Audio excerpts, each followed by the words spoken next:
प्रायोजक हैं रोजगार डेवलपर्स। नमस्कार, स्वागत है आपका न्यूज बुलेटिन में और मैं हूं आपके साथ सपना पांडे। बुलेटिन की शुरुआत से पहले एक नजर इस वक्त की हेडलाइंस पर।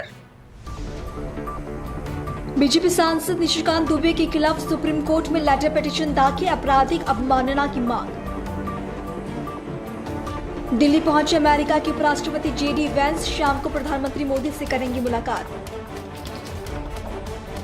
दोपहर 1 बजे मुर्शिदाबाद जाएंगे बंगाल बीजेपी अध्यक्ष सुकांत मजूमदार, हिंसा पीड़ितों से करेंगे मुलाकात। टिहरी के रानी पोखरी में खाई में जा गिरी स्कूटी, एक महिला की हुई मौत, 2 बच्चे समेत 3 घायल। झारखंड के बोकारो में सुरक्षा बलों ने 6 माओवादियों को किया ढेर, हथियार बरामद। खबर उड़ीसा के पुरी से है, जहां 3 दिनों तक ताज होटल में चले प्रथम पुरी लिटरेरी फेस्टिवल का समापन समारोह अनोखे अंदाज में हुआ।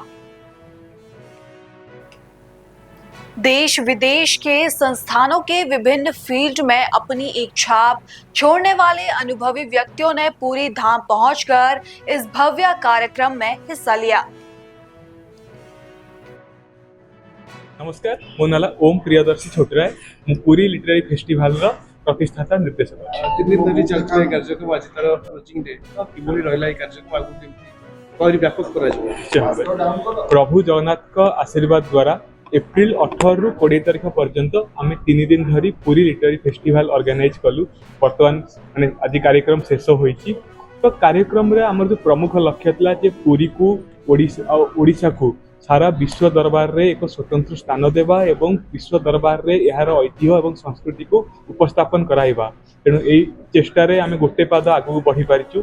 कार्यक्रम रे हमर 100 जरु ऊर्ध्व स्पीकर रहिचंती। कार्यक्रम रे 20 टी हमर सेशन हैला, इतिहास तो आरंभ करी इतिहास, पॉलिसी, हमर परिवेश एवं अंतरराष्ट्रीय विषय एवं सबु विषय रे चर्चा रहिला। 21 शताब्दी ओडिया साहित्य विषय रे चर्चा रहिला। वर्तमान ओडिशार सामाजिक और सांस्कृतिक परिस्थिति विषय में चर्चा रहिला।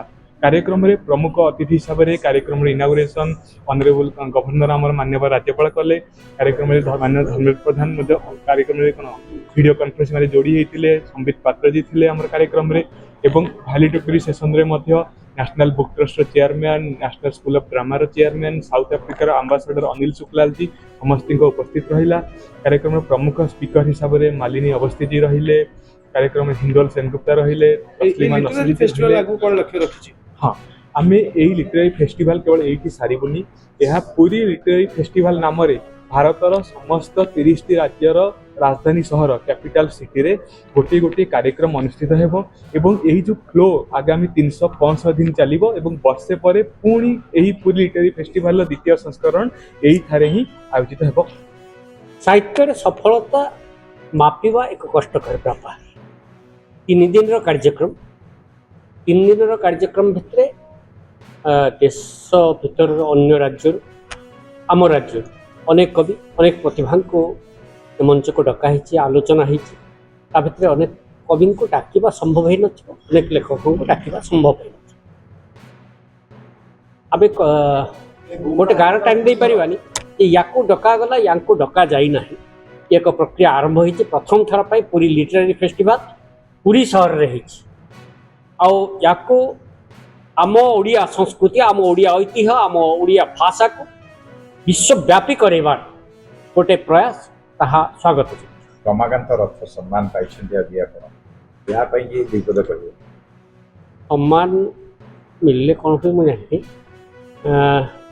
सम्मान पाइला बोझ हो जाए। अनेक समय या सम्मान देदेले तार सम्मान बढ़ी जाए, एमती किसी कथा नहीं।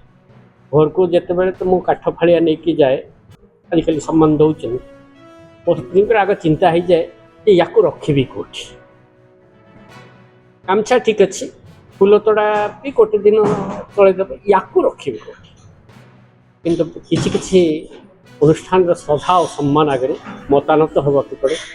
मुझे मतानत हो मत कौ दृष्टि विचार कले मुझे जानी ना, मत सम्मानित कर श्रद्धार सहित सम्मान सहित मुझे पुरस्कार से पहले तो सभी ओडिशा के लोगों को जय जगन्नाथ।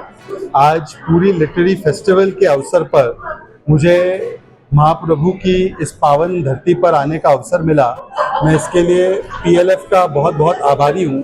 और ये पीएलएफ जो है, अभी आपने प्रयागराज में देखा जिस प्रकार से महाकुंभ वहाँ पर संपन्न हुआ, जहाँ पर करोड़ों श्रद्धालु और सनातनी आस्था और एकता के स्नान के लिए शामिल हुए, वैसे ही पीएलएफ में हमने देखा कि यहाँ नेता, अभिनेता, कलाकार, कलमकार, कानून का जानकार, खिलाड़ी, यहाँ पर सभी लोग विचारों के स्नान में शामिल हुए।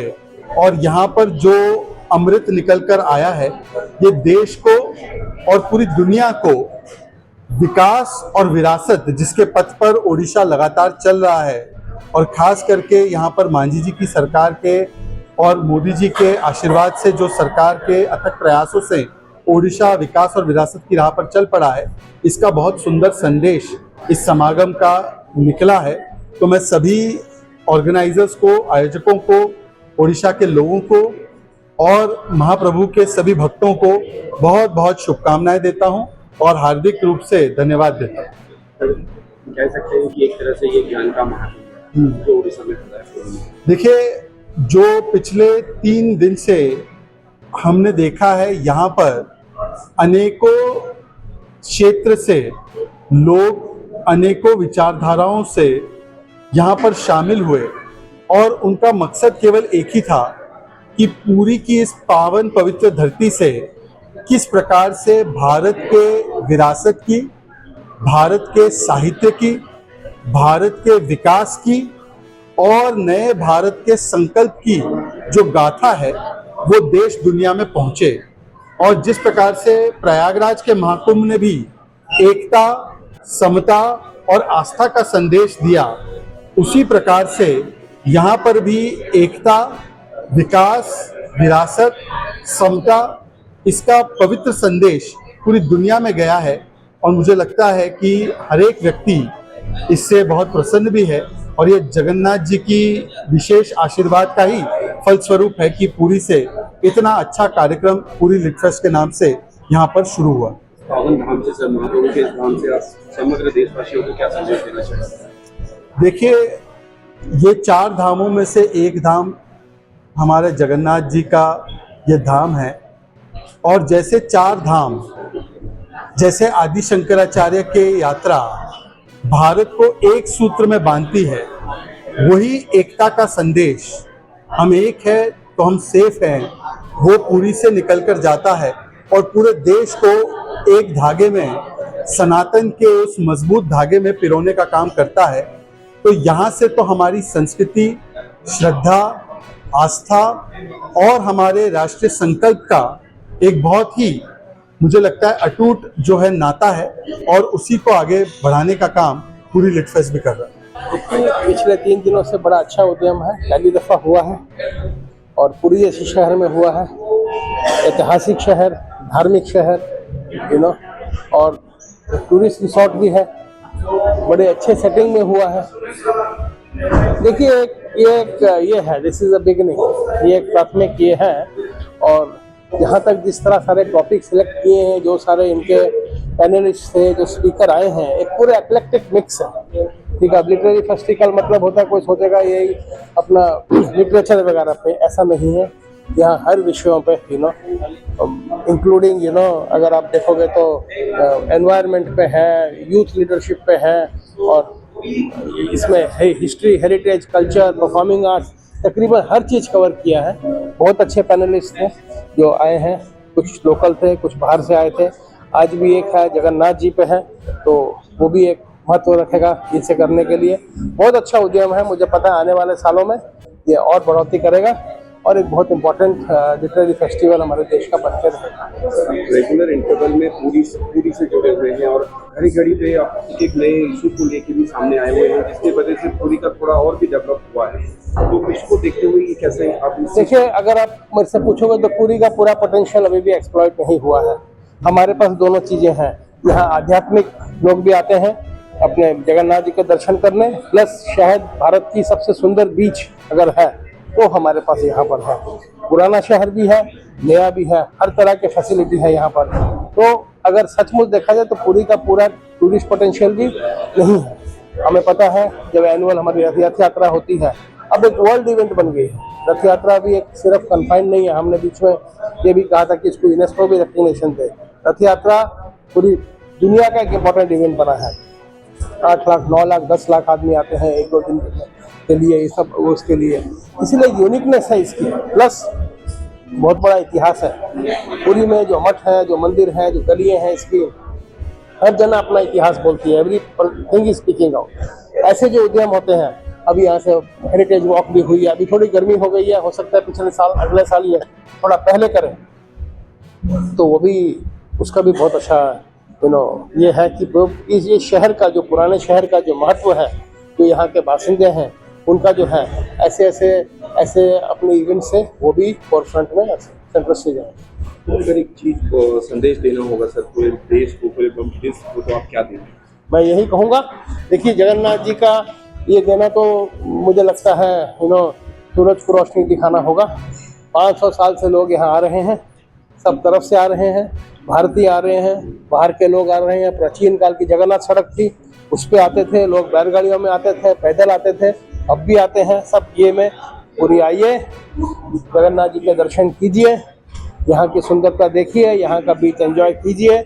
ये उड़ीसा का एक बहुत बड़ा, अगर आपने पूरी देख लिया तो कुछ हद तक आप सोचें 50% उड़ीसा देख लिया आपने। बहुत कुछ है उड़ीसा में, ऐसी कोई मतलब प्रकृति हो कि हमारे धार्मिक स्थान हो, नेचुरल ब्यूटी हो, सबसे सब यहाँ पर हैं। हम यही कहेंगे बहुत बहुत अच्छा उद्यम है इनके जो ऑर्गेनाइजर्स हैं, और आने वाले दिनों में ये बहुत सक्सेसफुल हो। अगली खबर गुजरात के अमरेली से है, जहां 20 अप्रैल को जाफराबाद नगर पालिका के सामुदायिक भवन में एक सम्मान समारोह का आयोजन किया गया। यह आयोजन दलित समुदाय के सेवानिवृत्त एवं स्थानांतरित कर्मचारियों के सम्मान में किया गया।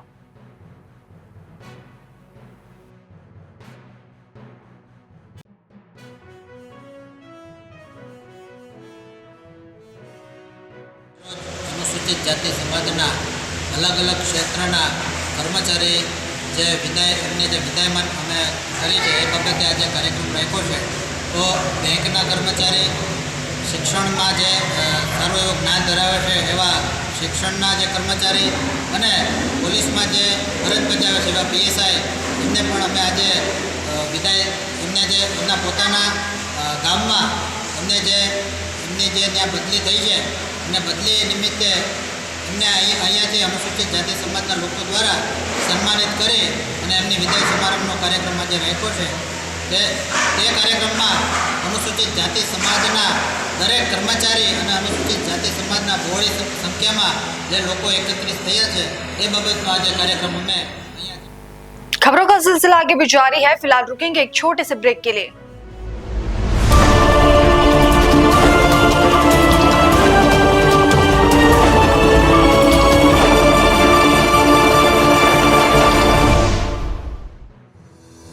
रोजगार डेवलपर्स, a unit of रोजगार डेवलपर्स एंड प्राइवेट लिमिटेड। घर वहीं जहां हो आपका भरोसा। पिछले 15 सालों से आपके सपनों का घर हमारी प्रतिबद्धता। रोजगार डेवलपर्स का पता है शिमला बाईपास रोड, गणेशपुर, देहरादून। रोजगार डेवलपर्स से संपर्क करने के लिए अभी डायल कीजिए 9897054026 पर या 8433207910 पर।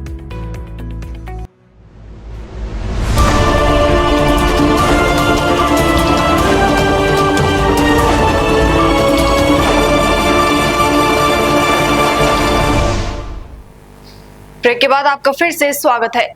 अगली खबर उत्तर प्रदेश के जनपद सहारनपुर से है, जहां फतेहपुर मार्ग पर भैंसराव के पास एक दर्दनाक सड़क हादसा हुआ। हादसे में सब्जी से भरे ऑटो रिक्शा और ट्रैक्टर ट्रॉली की आमने सामने टक्कर हो गई, जिसमें ऑटो चालक की पर ही मौत हो गई। घटना की सूचना मिलते ही पुलिस तुरंत मौके पर पहुंची और शव को कब्जे में लेकर कार्रवाई शुरू की।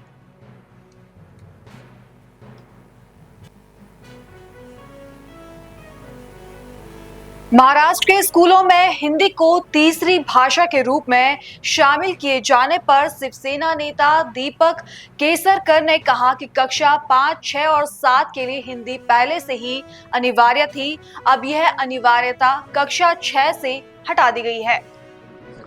देखिए, ये बहुत ही गलत है। एक कुछ मिसअंडरस्टैंडिंग है कि हिंदी पहले से महाराष्ट्र में कंपलसरी थी और वो कंपलसरी थी 5th, 6th और 7th को। अब 6th से हम ऑप्शन दे रहे हैं कि आपको जो भी लैंग्वेज लेना है, आपको शायद स्पेनिश लेना है, आपको संस्कृत लेना है, फ्रेंच लेना है, आप ले सकते हैं। मराठी इंग्लिश कंपलसरी है। तो पहले हिंदी कंपलसरी था उस दौरान 6th से उनको। तो ये जो बच्चे हैं उन पे ये एक जबरदस्ती हो जाती। तो पहले कक्षा से सिर्फ 5th तक ही हिंदी सिखाई जाएगी और वो भी 1st to 5th is all primary. तो जो बेसिक नॉलेज है हिंदी का वो उनको मिलेगा ताकि आगे चल के राष्ट्र की जो भाषा है वो उनके समझ में आएगी। फिर मराठी और हिंदी दोनों देवनागरी में लिखी जाती है, तो बहुत सी सिमिलरिटी है। जहाँ पे डिस्पैरिटी है उसको भी कम किया गया है। तो आगे चल के उनको ऑप्शन रहेगा कि कौन सी लैंग्वेज में पढ़ना है। तो जब ऑप्शन मिलता है तब कंपल्शन कोई भी नहीं रहेगा।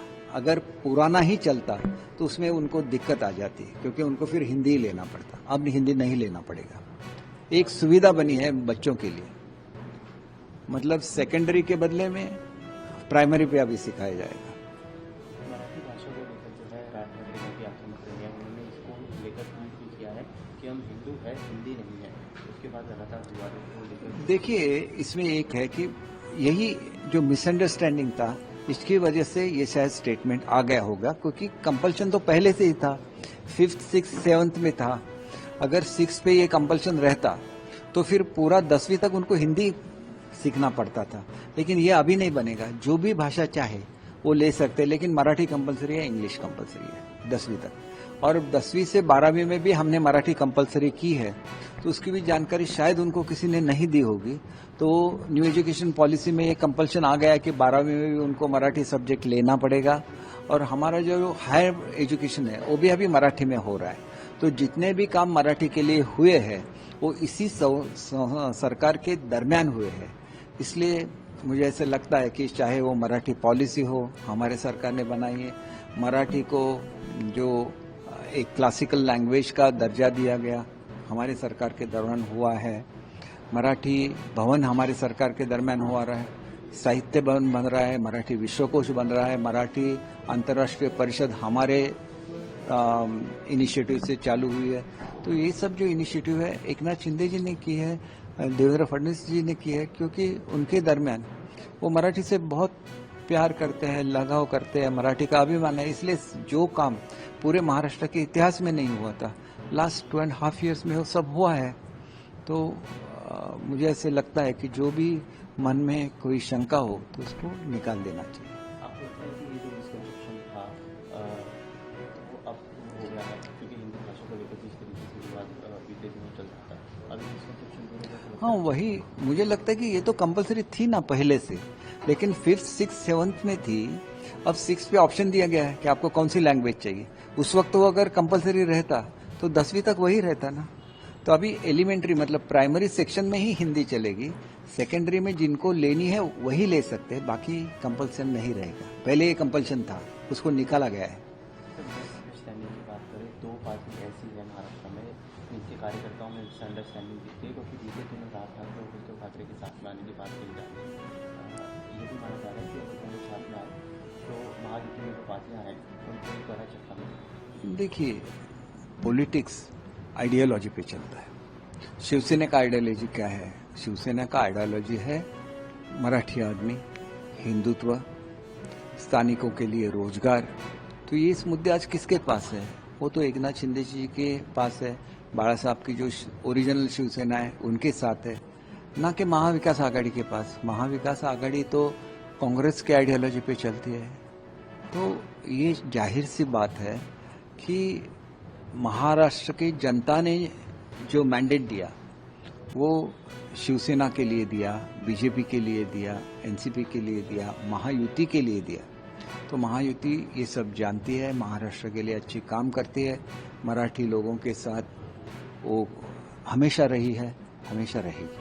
आइडियोलॉजी की आपने बात करी, उद्धव ठाकरे और राज ठाकरे दोनों की आइडियोलॉजी है महाराष्ट्र और मराठवाड़ा के लिए। देखिए पहले तो आइडियोलॉजी सेम थी, बाद में उन्होंने महाविकास आघाड़ी को ज्वाइन किया, तो महाविकास आघाड़ी की जो आइडियोलॉजी है वो कांग्रेस की आइडियोलॉजी है, जिसका स्वीकार उद्धव जी ने किया। राज साहब ने इसका स्वीकार कभी भी नहीं किया। वो तो बाला साहब के आइडियोलॉजी पे चलते रहे। एकनाथ शिंदे जी है, बाला साहब के आइडियोलॉजी पे चलते रहे। तो ये दोनों की आइडियोलॉजी सेम है। बीजेपी भी बाला साहब ने युति बनाई थी, उनके आइडियोलॉजी पे चल रही है, हिंदुत्व पे चल रही है। तो कांग्रेस वालों को पूछिए अगर उनको हिंदुत्व मान्य है क्या, तो आपको पता चल जाएगा उनकी आइडियोलॉजी क्या है। राज्य के पूर्व मंत्री एकनाथ शिंदे की आपने बात करी, संजय राउत ने थोड़ी देर बयान दिया है कि बाला साहब की पार्टी तोड़ने वाले ये कहते हैं कि वो महाराष्ट्र के हित में है, लेकिन वो महाराष्ट्र के शत्रु हैं। देखिए आज शिवसेना पावर में है, लोगों ने उनको जिता के दिया है। इसका मतलब साहब है उन्होंने शिवसेना का अस्तित्व रखा, बाला साहब का नाम रखा, और ये बहुत बड़ी जीत है। और देखिए वहीं पे उबाटा के कितने सीट आए, लोगों ने उनको नहीं स्वीकारा क्योंकि वो कांग्रेस के साथ चले गए। कांग्रेस की आइडियोलॉजी अलग है। अगली खबर अमृतसर से है, जहां पंजाब सरकार द्वारा वारिस पंजाब के प्रमुख अमृतपाल सिंह की NSA हिरासत तक 1 साल के लिए बढ़ाए जाने पर उनके पिता तरसेम सिंह ने कहा, यह देश के लिए बहुत दुर्भाग्यपूर्ण है कि सत्ता में बैठे लोग लोकतंत्र की हत्या कर रहे हैं। तो देखो जी, एक बहुत देश की बदकिस्मती है कि उत्ते हाकम इहो ਜਿਹੇ बैठे है कि ਜਿਹੜੇ ਇਹ ਲੋਕਤੰਤਰ ਦੀਆਂ ਧੱਜੀਆਂ ਡਾ ਰਹੇ ਕਾਨੂੰਨ ਤੇ ਇਹੋ ਜਿਹੇ ਲੋਕਤੰਤਰੀ ਦੇਸ਼ 'ਚ ਇਹੋ ਜਿਹੇ ਕਾਲੇ ਕਾਨੂੰਨਾਂ ਨੂੰ ਕੋਈ ਥਾਂ ਨਹੀਂ। ਫਿਰ ਵੀ ਇਹੋ ਜਿਹੇ ਆਮ ਘੱਟ ਗਿਣਤੀਆਂ ਤੇ ਲਾਏ ਜਾ ਰਹੇ ਆ, ਫਿਰ ਉਹਨਾਂ ਨੂੰ ਲੰਮੇ ਸਮੇਂ ਲਈ ਵਧਾਇਆ ਜਾ ਰਿਹਾ ਕਿ ਬਹੁਤ ਵੱਡੀ ਜਿਹੜੀ ਆ ਕਿ ਘੱਟ ਗਿਣਤੀਆਂ ਨੂੰ ਦਬਾਉਣ ਦੀ, ਉਹਨਾਂ ਦੀ ਆਵਾਜ਼ ਦਬਾਉਣ ਦੀ ਕੋਸ਼ਿਸ਼ ਕੀਤੀ ਜਾ ਰਹੀ ਆ। ਪਰ ਮੇਰਾ ਖਿਆਲ ਹੈ ਕਿ ਇਹ ਇਦਾਂ ਕੀਤਿਆਂ ਇਹ ਦੇਸ਼ ਦਾ ਵੀ ਬਹੁਤ ਵੱਡਾ ਨੁਕਸਾਨ ਕਰ ਰਹੇ ਆ। ਆਮ ਲੋਕਾਂ ਨੂੰ ਵੀ ਗਲਤ ਪਾਸੇ ਨੂੰ ਧੱਕਿਆ ਜਾ ਰਿਹਾ ਕਿ ਇੱਕ MP ਹੋਣ ਦੇ ਬਾਵਜੂਦ ਲੋਕ ਪੰਜਾਬ ਤੋਂ ਸਭ ਤੋਂ ਵੱਧ ਲੀਡ ਨਾਲ ਜਿੱਤਣ ਵਾਲੇ ਬੰਦੇ ਤੇ ਐਵੇਂ ਝੂਠੇ ਇਲਜ਼ਾਮ ਲਗਾ ਕੇ ਉਹਨੂੰ ਅੰਦਰ ਰੱਖਣ ਦੀ, ਜੋ ਐਡਾ ਖਤਰਨਾਕ ਹੁੰਦਾ ਤੇ ਲੋਕ ਉਹਨੂੰ ਐਡੇ ਤਦਾਦ 'ਚ ਵੋਟਾਂ ਪਾ ਕੇ ਨਾ ਜਿਤਾਉਣ। ਇੱਕ ਪਾਸੇ 22 ਅਪ੍ਰੈਲ ਨੂੰ NSA ਖਤਮ ਹੋਣ ਜਾ ਰਹੀ ਸੀ, ਦੂਸਰੇ ਪਾਸੇ ਇੱਕਦਮ ਹੀ ਉਹ 'ਚ ਵਾਧਾ ਕਰਨ ਦੇ ਕੀ ਕਾਰਨ ਸਮਝਦੇ? ਕਾਰਨ ਕੀ ਮੇਰੇ ਖਿਆਲ ਦੇ ਰਾਜਨੀਤਿਕ ਬਦਲਾਖੋਰੀ ਹੈ।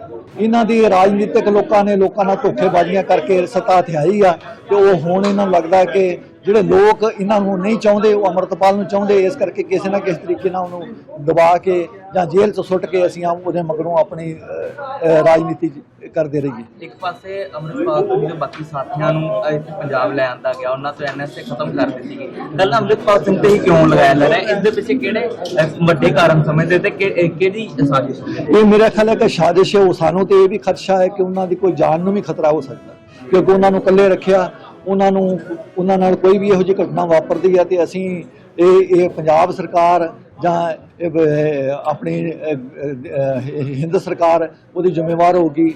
ਇਸ ਕਰਕੇ ਸਾਨੂੰ ਇਸ ਗੱਲ ਦਾ ਵੀ ਖਦਸ਼ਾ ਕਿ ਉਹਨਾਂ ਨੂੰ ਇਕੱਲੇ ਰੱਖਣ ਦਾ ਜਿਹੜਾ ਮਤਲਬ ਹੈ ਕਿ ਉਹਨਾਂ ਨੂੰ ਸ਼ਾਇਦ ਕੋਈ ਜਾਨੀ ਨੁਕਸਾਨ ਦੀ ਵੀ ਡਰ ਆ ਸਾਨੂੰ। ਇੱਕ ਪਾਸੇ ਮੈਂਬਰ ਪਾਰਲੀਮੈਂਟ ਹੋਣ ਤੇ ਵੱਡੀ ਗਿਣਤੀ 'ਚ ਵੋਟਾਂ ਜਿਹੜੀਆਂ ਖਡੂਰ ਸਾਹਿਬ ਦੇ ਲੋਕਾਂ ਨੇ ਉਹਨਾਂ ਨੂੰ ਦਿੱਤੀਆਂ ਸੀ, ਦੂਸਰੇ ਪਾਸੇ ਉਹਨਾਂ ਨੂੰ ਪੰਜਾਬ ਲਿਆਉਣ 'ਚ ਖਤਰਾ ਨਜ਼ਰ ਆ ਰਿਹਾ। ਇਹ ਹੁਕਮਰਾਨਾਂ ਨੂੰ ਤੁਹਾਨੂੰ ਵੀ ਪੁੱਛਣਾ ਚਾਹੀਦਾ ਕਿ ਜੇ ਉਹ ਐਡਾ ਖਤਰਨਾਕ ਹੁੰਦਾ ਤਾਂ ਲੋਕ ਉਹਨੂੰ ਐਡੀ ਤਾਦਾਦ 'ਚ ਵੋਟਾਂ ਪਾ ਕੇ ਤਾਂ ਨਹੀਂ ਜਿਤਾ ਸਕਦੇ ਸੀ।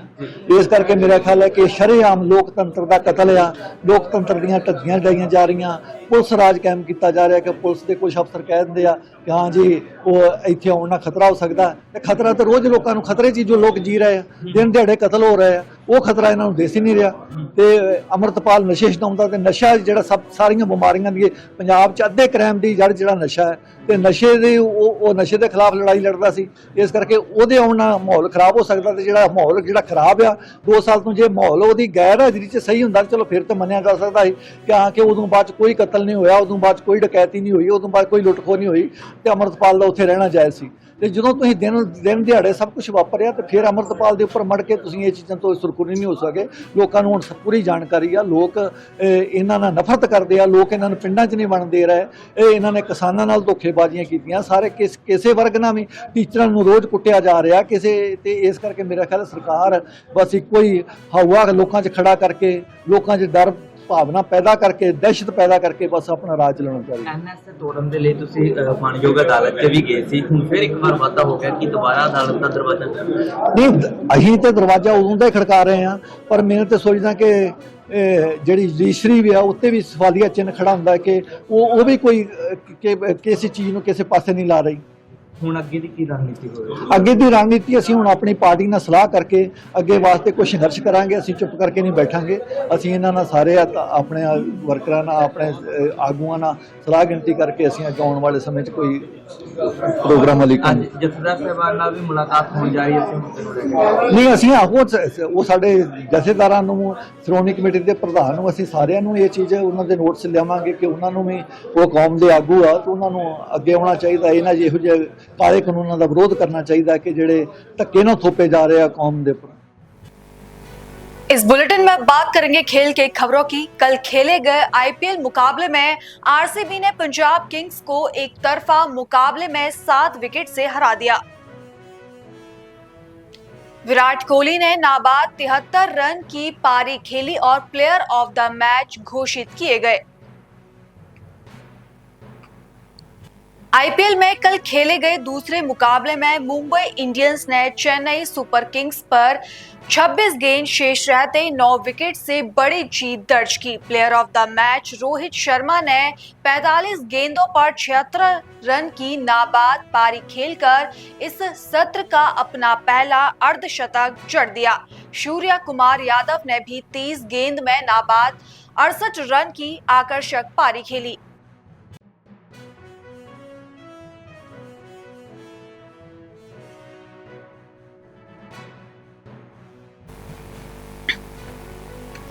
भारत ने एशियाई अंडर 15 और अंडर 17 मुक्केबाजी चैंपियनशिप में शानदार शुरुआत की है। हार्दिक दहिया और रुद्राक्ष सिंह ने जीत के साथ अपने अभियान आगाज किया। अंडर 15 लड़कों के 43 किलोग्राम वर्ग में हार्दिक ने किर्गिस्तान के कुबनीचबेक को 5-0 से हराया। इसके बाद रुद्राक्ष ने 46 किलो वर्ग में मंगोलिया के इब्राहिम मराल को 5-0 से मात दी। भारत के पूर्व क्रिकेटर कप्तान मोहम्मद अजहरुद्दीन राजीव गांधी अंतर्राष्ट्रीय स्टेडियम के उत्तरी स्टैंड से उनका नाम हटाने के खिलाफ तेलंगाना हाई कोर्ट का दरवाजा खटखटाने की योजना बना रहे हैं। हैदराबाद क्रिकेट संघ के लोकपाल ने अजहरुद्दीन का नाम स्टेडियम के उत्तरी स्टैंड से हटाने का आदेश दिया है। आपको बता दें कि क्लब ने उन पर मनमाने फैसले लेकर तत्कालीन एचसीए अध्यक्ष के रूप में अपने पद का दुरुपयोग करने के आरोप लगाए हैं। पेरिस ओलंपिक में चौथे स्थान पर रहने वाले भारतीय शूटर अर्जुन बबूचा ने लीमा शूटिंग विश्व कप में रजत पदक हासिल किया है। वह 10 मीटर एयर राइफल के फाइनल में महज 0.1 के अंतर से चीनी शूटर से पिछड़ गए। फिलहाल बुलेटिन में इतना ही। देश और दुनिया की बाकी तमाम खबरें देखने के लिए बने रहिए पल्स 24 न्यूज के साथ। नमस्कार। इस प्रोग्राम के प्रायोजक थे रोजगार डेवलपर्स।